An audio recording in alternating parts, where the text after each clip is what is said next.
Hello everyone, I'm Dr. Amrita, Operations Management, Business Transformation and Industry 4.0 professional with over 18 years of experience in industry, teaching, research and consulting. Currently working as an assistant professor, Operations Management at Ramaya Institute of Management, Bangalore. Both my doctorate and postdoctorate studies have focused on different transformations, both digital as well as non-digital. Although I have gone through various theories and concepts revolving around it, I was very curious to know from the horse's mouth itself. Yes, you guessed it right, from the business transformation leaders. To nail this curiosity today, we have Mr. Pankaj, who has 20 plus years of experience in the field of business transformation. Mr. Pankaj has driven business transformation projects across 45 countries in companies like GE, Delphi, Maruti Suzuki, Tata Motors, Hero MotoCorp, Industars, Siemens, Lufthansa, to name a few. Pankaj is an alumnus of MDI, Harvard Business School, University of Pennsylvania, the Wharton School. Welcome, Pankaj. It's a pleasure to have you with us today. So, Pankaj, everybody is discussing about post-COVID scenarios, its impact on economy. What's your take on it, especially from manufacturing industry perspective?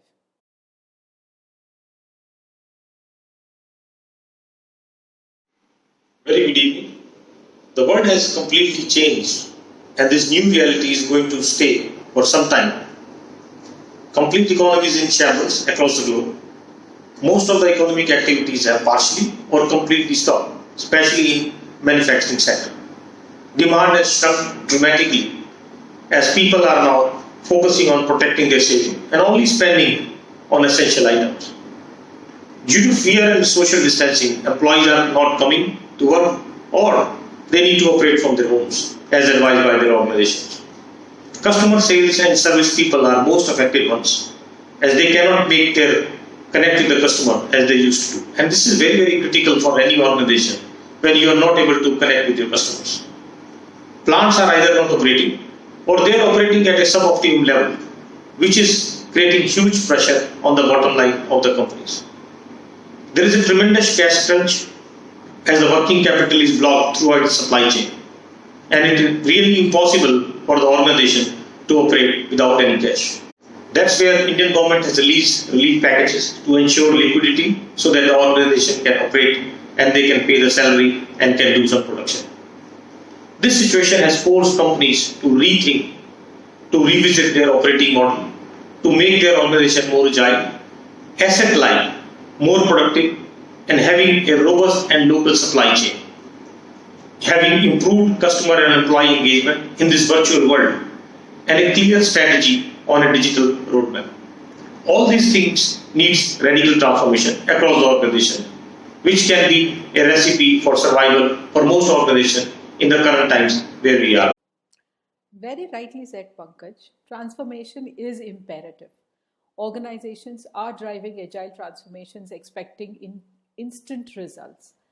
Do you think it's right approach or just a knee-jerk reaction?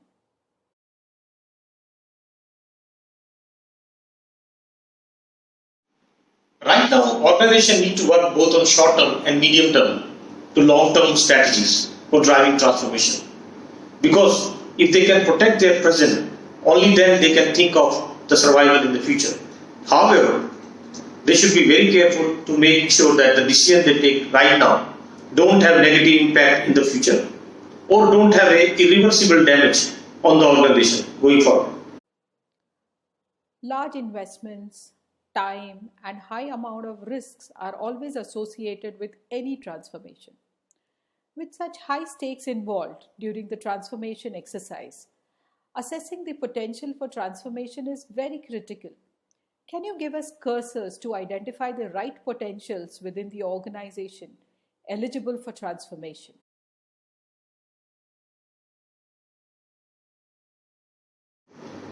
Transformations are driven by top-down targets to meet business and customer expectations rather than setting targets based on the bottom-up potential and opportunities. The key is to formulate the strategy of transformation on how to achieve these radical targets and align the complete organization around it. Many organizations are forced to have digital strategy. What are the key challenges in formulating digital strategy leading to radical transformation?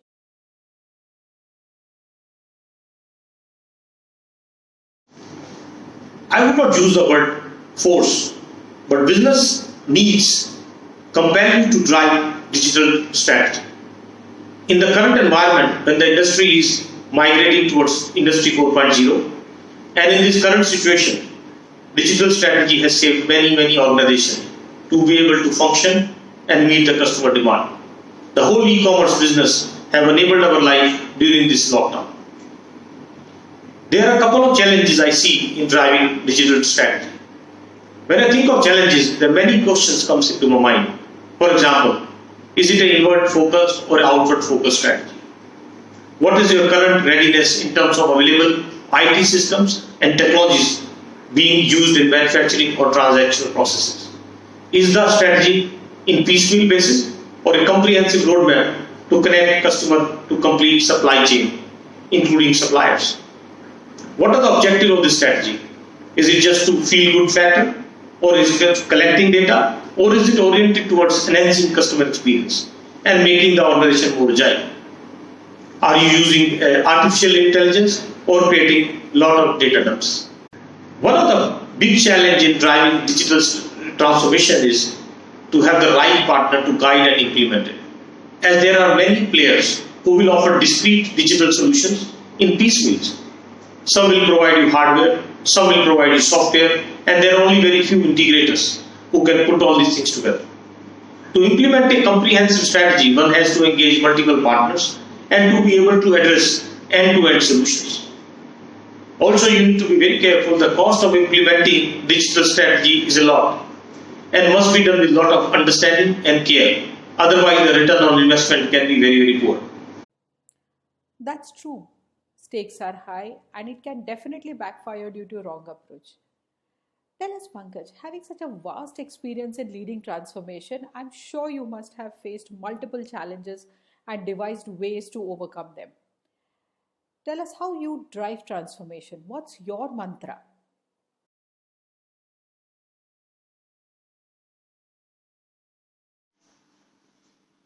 My mantra is very simple. First important thing is that the organization must realize that there is a need for driving transformation. The senior management team must be fully engaged and must be on the driving seat. Have a change agent who is at a senior level person in the organization to take charge. After that, set the team of dedicated people and might appoint a knowledge partner in the beginning to kickstart the action. Also set clear expectation and targets to the whole organization. Have some people in the beginning who can drive business analytics to crunch business data to find out a lot of opportunities across the organization. Very important aspect is to engage customer right in the beginning to understand their voice while you are making the strategy for radical transformation. Build competency and capability in the team with new tools and techniques, because don't hesitate and assume that everybody will have that competency as of now in the organization. So don't feel shy and build up that capability and competency across the organization. Define the methodology to drive transformation. What problem solving tools you will use, what kind of framework you will use to solve business problems, what kind of digital application you will use, what kind of competency is needed in the core team and the main working team. Create the comprehensive roadmap which must be signed off by the key stakeholders, and their accountability must be fixed so that everybody's neck is in the game. Create mega themes for transformations which are easier to communicate, and it can cluster hundreds of projects in just few mega baskets for better understanding and tracking. Create mega themes for the transformation which are easier to communicate, and it can cluster hundreds of projects in just few mega baskets for better understanding and tracking. Some of the mega themes which come to my mind are, for example, ROS improvement, localization, yield improvement, headcount and space neutral growth, design and feature optimization, service level improvement. These are some of the themes which you can use, but depending on the organization, these themes can change completely. Typically, I have also seen that some organization will spare one person and the whole responsibility, accountability rests on his or her shoulder.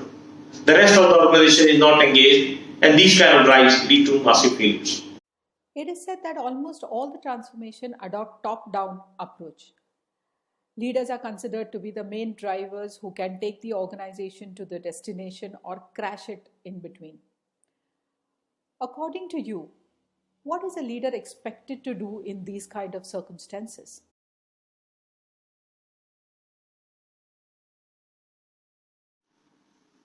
To drive change, leadership has the biggest role. When we are in crisis, the most important thing for the people is to feel hope. And leadership can set that by setting vision, by engaging the people, by driving initiatives, and creating positivity, so that the teams are not falling apart. When people see that the leaders are driving it, they get automatically engaged. Otherwise, there is a huge chances that they get disintegrated during this crisis time. Bottom line is to create hope and bind people together.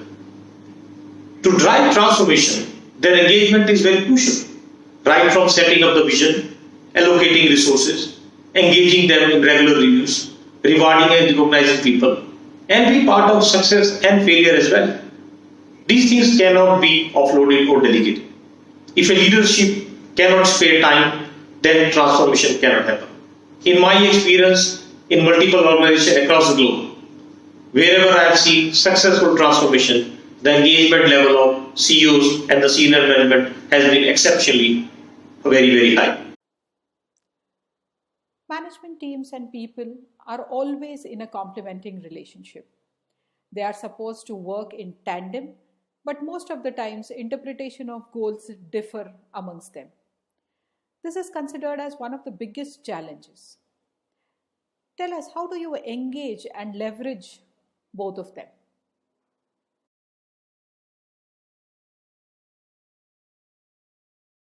Just now I talked about engagement of leadership team. Initially, when they want to drive transformation, they are engaged. But to keep the same level of engagement, the role of change agent becomes very, very crucial. And it's even tougher to engage the people across the organization. The role of change leader is very crucial, and he's a pivot between management and the rest of the organization. To engage management team, they need to see your clear roadmap. How are you engaging the people? Your continuous success story, and most important is a regular and formal reviews with them, so that they can see the progress over the time. And you should not hesitate also to escalate if the things are not moving in the right direction and the right pace. To engage employees, first is to make them understand the vision and the need of transformation directly from management team, so that everybody is very clear that it's an organization-wide initiative and it's not just a task assigned to the change leader. Each set of employees or a department must feel what's in for them, why are they important in this journey, and how they can contribute. Build up the strategy taking along all those people. Engage them right in the beginning and not just drag some task to them. There is a tendency during this kind of initiative to discard everything which was done in the past, and everything which will happen in the future is supposed to be good.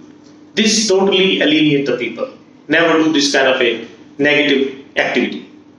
Create small successes along with them and make them visible in the organization to create sense of pride and their achievements. Don't take all the credit yourself. Utilize this success to catapult the pace and replicate those successes or solutions across a bigger population and scope, so that the same can be magnified. Constantly recognize and reward them. These transformation targets must be captured in their annual appraisal targets and reward and recognition program. If these annual targets are different from their expectations of the transformations, then this will not work. The role of the middle management is very, very crucial in this journey as well. They are the conduit between top management and the working level people. Sometimes we underestimate their role and pre-assume that if top management is engaged, then these people will automatically support. But that's a false understanding. At middle management level, you will also experience huge political play, and that must be addressed to make sure that transformation is successful. Compared to carrot, stick is the most preferred enabler for many of the team leaders in regular circumstances. Does stick help in driving the transformation process as well? What are the approaches you use to keep people motivated? Which ones have worked the most for you? I'm sure our viewers would be very curious to know about them.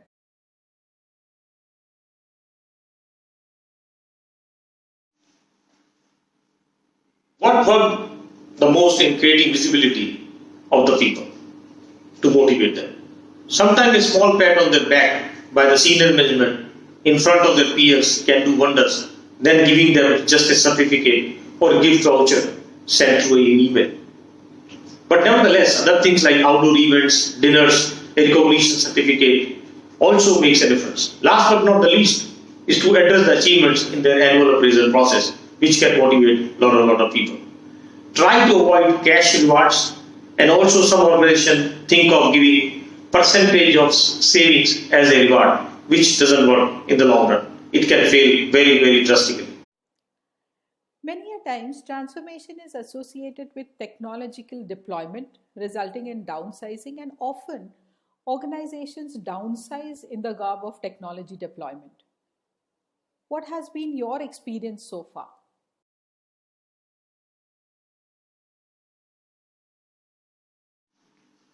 There are two elements of transformation. One is enabler and second is results. A lot of transformation lead to reduction of people or change of processes, but may not essentially drive breakthrough change in the results. And this can be a very big showstopper for driving transformation. In many transformations, people have the tendency to cut jobs or to reduce people cost. But there is so much to save, and people cost must be the last things to do. If a process demands to redeploy the people, please do it.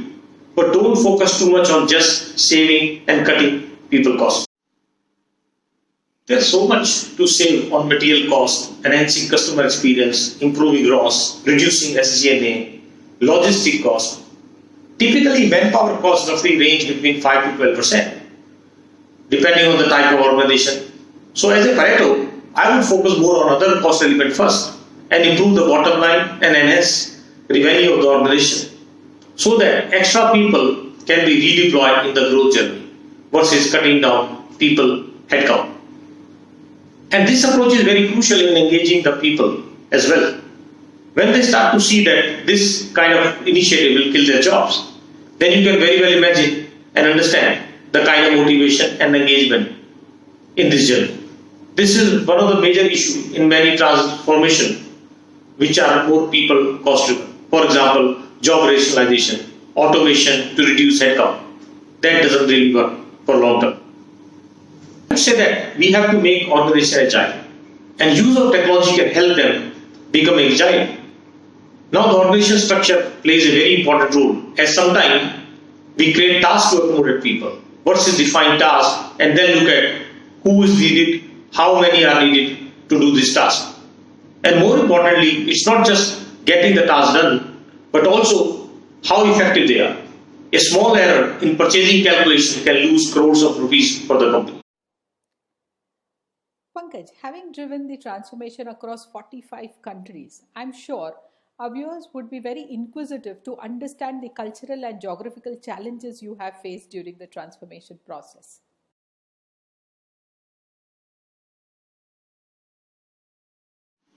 Yes, each country and culture is very well different, and one must tailor their strategy according to the local culture and their geographical challenges. For example, Japanese are very formal. Chinese have a huge hierarchy protocol. Americans are very flamboyant, and if your communication is very dull, then you put them off. Germans are very technical, disciplined, and methodical. Mexican very much like us. Italians will say yes to everything, but when there is execution, then you will see some challenges later on. All these needs to be taken into account right from your communication strategy, your interaction both at social and official level, the language and the words you use, the kind of example you quote, and also the kind of project you take up with them. I always believe that at the end, the people are the same. They have similar desires, However, one must decode the path to connect with them. Once you do that, then things become easier. Don't underestimate the importance of culture and diversity. It can play a very, very important role in your success and failure of your transformation journey. Definitely, culture and diversity plays a very, very important role in success and failure. However, studies have also shown that failure rates for transformation have been higher than success rates. What, according to you, are the major enablers of successful transformation?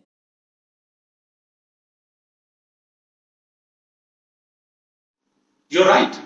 Transformation is like you decide to lose weight. Why it fails? Sometimes we wish to, but we are not committed to it. We don't follow discipline.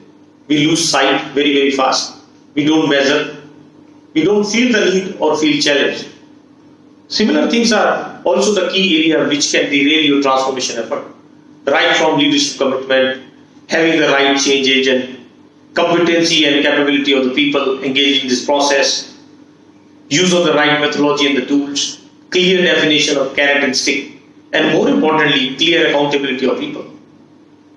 And also having a long-term sight and patience. These are some of the factors which can derail your transformation or make it successful. Since we are discussing about geographic dispersion across, Pankaj, is there a different approach used in developed countries as compared to developing nations? Keeping in mind the technological advances, the intellectual capitals, and the related items?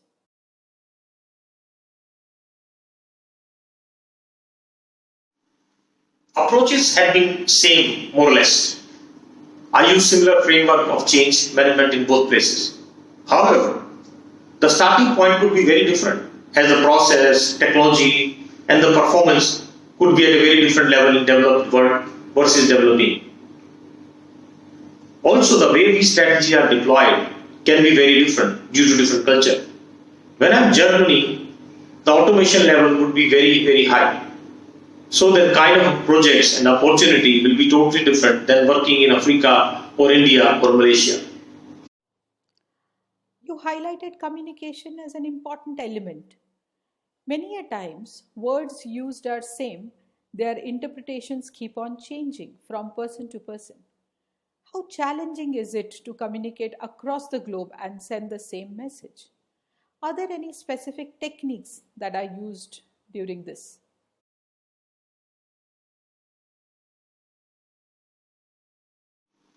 As you emphasized, the engagement of leadership and employees is very, very crucial for driving transformation.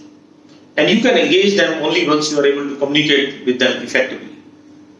Communication strategy has following element which must be considered for a successful transformation. Communication must be tailor-made to the audience depending on their position and region and the country.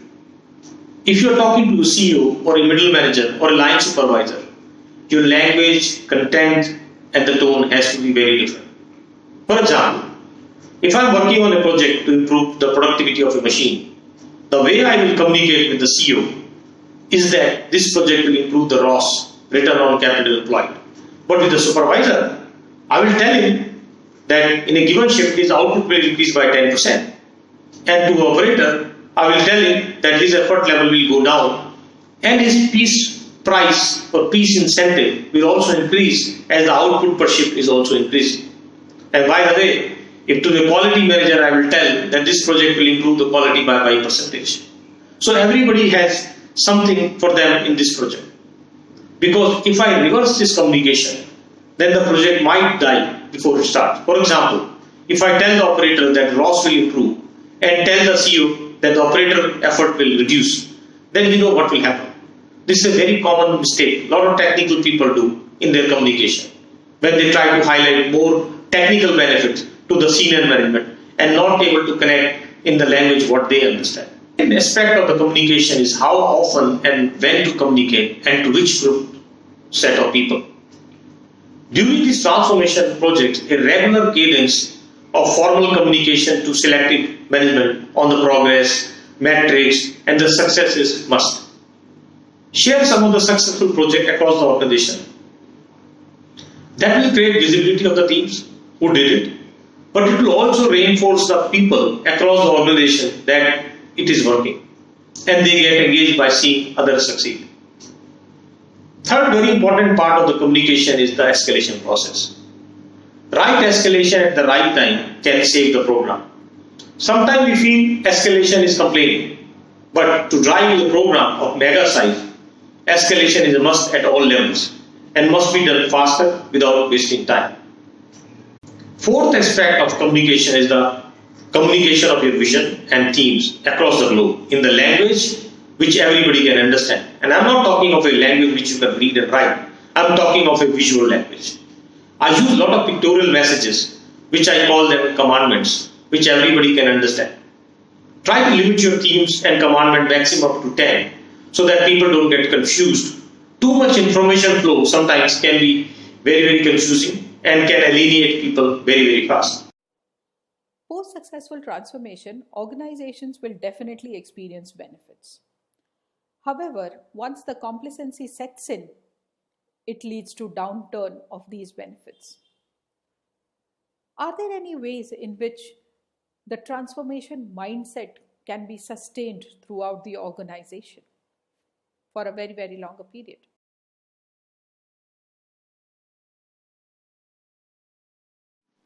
First biggest mistake companies do is that after achieving results, they dismantle the team. They start to believe that now the culture of transformation is built in the organization and it will continue to propel itself. But this doesn't work. After a major transformation is over, some of the key business processes and systems must be changed permanently so that the new practices are institutionalized. That's where digital roadmap is very crucial. Keep a skeleton team even after the main project is over so they can act as a catalyst and keep driving the change in the company so the transformation results are sustained over years. In many cases, business process re-engineering and transformation are used interchangeably. Do you agree to this usage?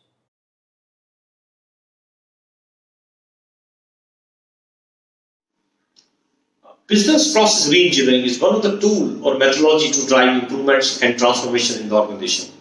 However, BPR focuses more on improving the processes and systems to drive results. However, radical transformation focuses on finding root causes and challenges which can enable to get both financial and customer-centric numbers. Many times, BPR is being done using benchmarking or copying the best practices of various industries and try to implement those processes in your organization with an assumption that these new processes will definitely give you better results. This approach is very risky though, as it might achieve results or may not to the level what you want. For driving transformation, one must address why, the result what you're expecting first, and then find out X or enabler to achieve the results, not the other way. Because depending on the target of why, your complete approach may differ. Also, the BPR takes a lot of time till you start to see the results. And it becomes very difficult to assign whether the improvement was achieved by improving the process or there were some other reasons. Some of the results get confounded by other factors as well. For example, if I improve the negotiation process or cost calculation process, it might have some positive impact on negotiations or costing, but it may not essentially save you money. So we have to be very careful. What are we trying to achieve out of BPR? TQM is considered to bring in a paradigm shift in the organization with similar set of enablers as that of transformation. Is there any difference between driving TQM and radical transformation?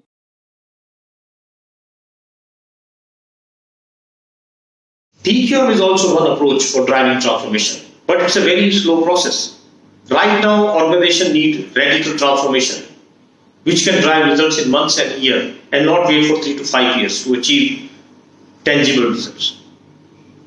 I think before you are going for a journey for transformation, it's very important that you must know what you want to achieve, in what time frame, and accordingly use the approach, use choose the approach and the tools to drive.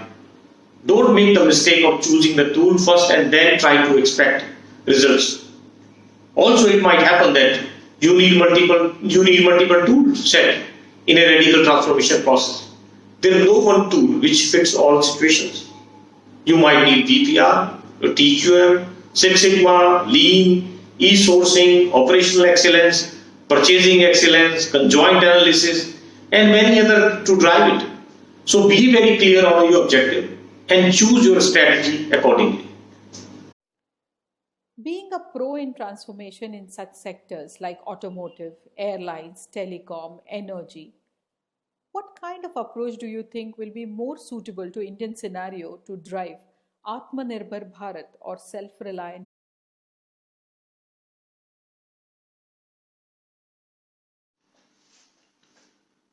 To be self-reliant, two key areas which need to be addressed.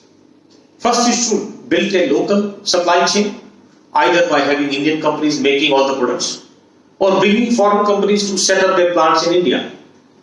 Second area where we lag a lot is technology. We depend too much on the product and manufacturing technology from outside India, and that must change right now. Especially small companies have no access to technology, neither they have resources to build up their own, and they are totally dependent on foreign partners.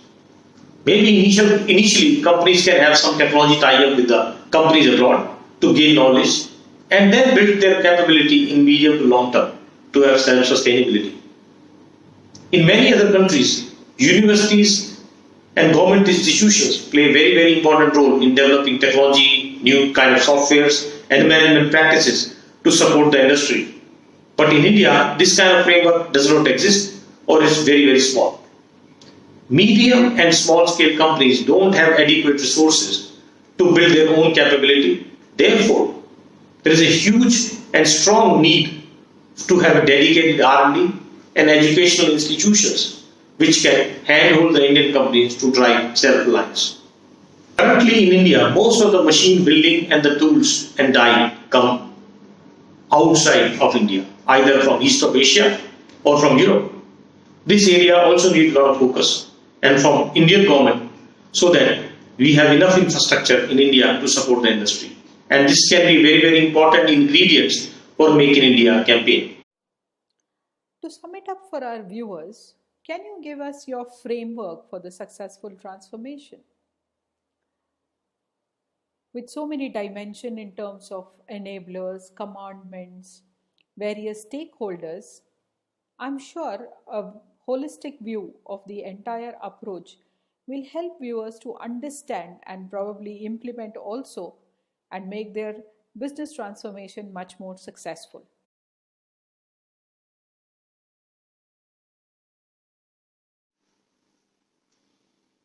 My framework for transformation come in the form following equation: E equal to Q into A, where E is the excellence or the outcome of the transformation.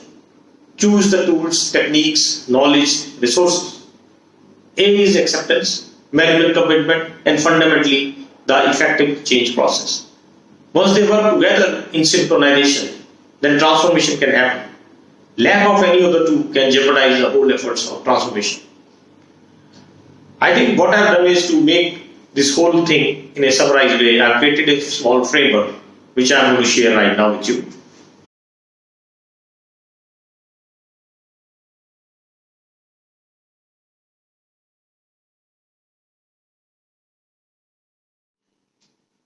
So the framework for driving radical transformation is right now appearing on your screen.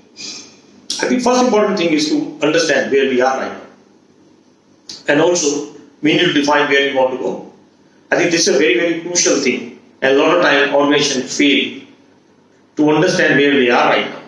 Everybody has a lot of aspiration where they want to go, but they don't really know where they are. Sometimes we overestimate ourselves on our current state. So this must be clearly articulated. First important thing after doing that is the commitment of the top management. They must be fully engaged. Apart from top management, your customers, change leader, middle management, your working team and supply chain partner must all be part of this transformation journey. So when you start the transformation journey, The top management must lead the change. Create a shared need so that everybody in the organization understands why it is needed. Then do the shaping the vision. Create a vision so that everybody connect with this. And then choose the transformation methodology, which is very, very crucial. How you want to achieve it. And then driving and mobilizing the commitment so that everybody get engaged. Then create mega themes and commandment so that it's easier to communicate and all your projects can connect together in these commandments. Make the change last so that it doesn't vaporize after a few months or a year. Keep monitoring the progress and keep sharing that progress in the management reviews. Last but not the least, change your systems and structure and utilize your digital roadmap to make sure the new processes are digitally connected so that there is a much more chances that they stay for a long time in the organization. All these things, if you do in a right way, there are a lot of chances that you will be very, very successful in driving transformation, because that's the mantra for an organization to be successful in the current situation and going forward. The framework looks very comprehensive and quite practical. Thank you very much for sharing with us. It was indeed a great pleasure having you today, Pankaj. I'm sure our viewers will look forward to many such interactions in future. Thank you once again. Thank you very much for having me for this interview. And I hope I was able to give you some meaningful answer for the queries you had, the questions you had. And I think this will benefit the audience for driving transformation in their organization. Thank you so much again and have a great day.